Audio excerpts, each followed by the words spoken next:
We have reached the main event of the evening. This is Voice of the Cage Radio with the voice of the cage himself, Patrick Stanger. We're about to tussle.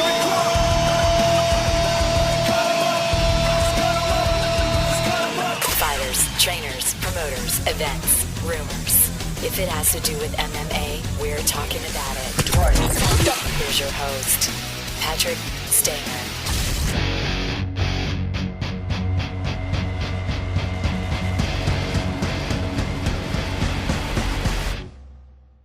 Hi, here's Vanderlei Silva, and you listen Voice of the Cage with Patrick Stanger. Welcome to Voice of the Cage Radio. I'm Patrick Stanger. On the phone with me is Calos, the natural-born killer, Condit, who will be fighting at UFC 132 against 14-0-1 Dong Hung Kim. Did I even say his name right, Calos? I think that's pretty close, man. Well, I know he's a tough competitor, but so are you. Yeah, I'm looking forward to this matchup. He is a tough competitor, but I'm looking forward to handing him his first loss. By the way, yeah, I've met you once. You ever spend any time in Austin, Texas, by any chance? Yeah, I've been out there. I have some good friends that live out there, actually. Ryan Vedato? How do you say his last name? Vedato, yeah, man. Ryan Vedato. That's my boy. Yeah, he used to cut my hair over at Good Life Barbershop, and you were in town. Yeah, man. Some great friends of mine. I went to middle school and high school with Ryan, and he's one of my best friends. He's actually coming out to the fight this weekend. That's awesome. He would always show your some of your old kickboxing videos. He would be showing this stuff where while I would be in there getting my hair cut and whatnot. And I was just becoming a fan of mixed martial arts at the time. That was years, probably 4 years ago. Uh-huh. So, but yeah, it was cool meeting you. So of course I got to root for you. I'm a huge fan of yours, Calos. I like watching you fight, man. Yeah, I really enjoyed watching you knock out Dan Hardy. That was beautiful. He came with a hook, and you came with a hook right back. Bam! Yours landed first. It was beautiful. Yeah, well, I enjoyed knocking him out, so glad you enjoyed it. Yeah. I watched your, what's it called, the Fighter Diaries that UFC posted on the YouTube page. Mm-hmm. And watching one of your days looks pretty brutal. You started off with MMA in the morning. Then you went to strength and conditioning, I guess, after lunch. Then in the evening, you met with Greg Jackson. Mm-hmm. Is this a typical day or typical week? I mean, what do you usually do? Yeah, that's pretty typical, man. I do 3 days, about 3 days a week, and then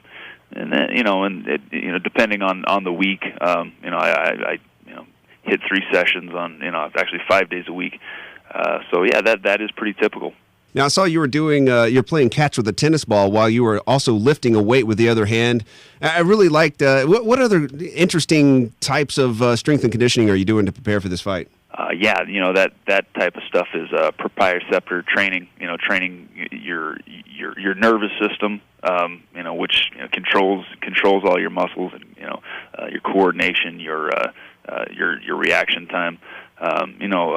I train at Southwest Sports Institute in Albuquerque, and they just have a phenomenal program. And I've my athleticism and my strength has increased greatly since I've been working with them. Now, you have lost one fight out of your last 12. And obviously that fight was to Campman, and it was a very close fight. Came down to a decision.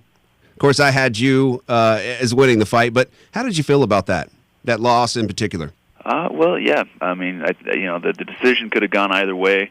I felt like I kind of lost focus in that third round. I think I felt like I had won the first 2, so I cruised that third round, which was a mistake. And I definitely learned from that.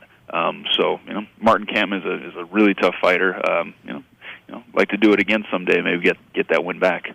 Right on. See a rematch. Obviously, you got to get past Dong Hung Kim first, but you're getting really close to a title shot here, Calos.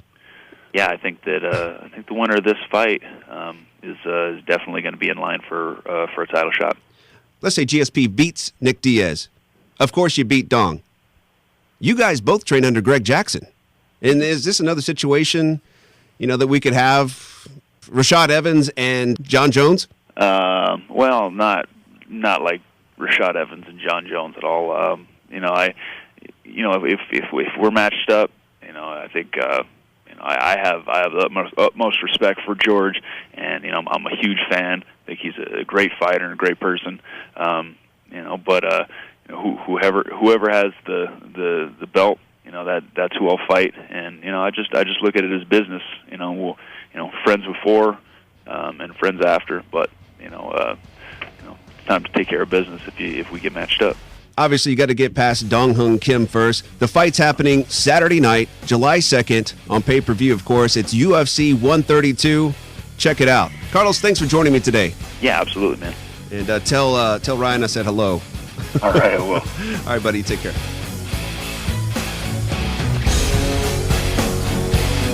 Thanks for listening to Voice of the Cage Radio with the Voice of the Cage, Patrick Stanger. Please email questions. Do you want me to say please or just email? Please seems so out of place. Did I say please? Sorry. No, don't. Let me elbow you in the face and please email your inquiries. Okay. Email questions, inquiries, and other business to info@voiceofthecage.com. Facebook search Voice of the Cage and like to get the latest Voice of the Cage radio show. To book Patrick Stanger at your next fight promotion, visit voiceofthecage.com.